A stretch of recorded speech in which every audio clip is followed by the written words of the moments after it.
This is Daryl Stuermer, and this is the Dave and Carol Extra. And I think what you want to know about is the maybe my first gig with Genesis, and I think it was either in the state of New York or the state of Pennsylvania. I'm not sure, but I do remember the first gig, and it was. I remember standing backstage ready to go on, and I heard this massive crowd because prior to that I had worked with Jean-Luc Ponty.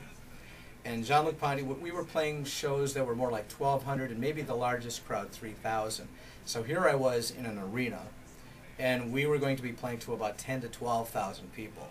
And I was very anxious at that point. Not necessarily nervous, but so excited to play. And as soon as we walked out there, I couldn't believe the massive crowd. The sound, it would actually hurt my ears, the whistling. And I thought, nothing can go wrong tonight because they are with you. And so we walked out there, and all of a sudden we just opened up with the 11th Earl Lamar, which has this guitar and keyboard opener. And it actually made the hair on my arms raise because it was just so massive. And the people just stood up and cheered.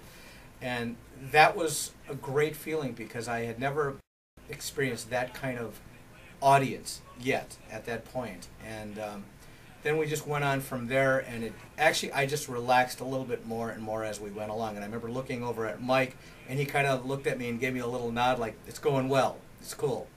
And I think we were all in the same state because they hadn't toured in a year or so, or a couple of years. And I think they had the same nerves that I did, except for it was new to me.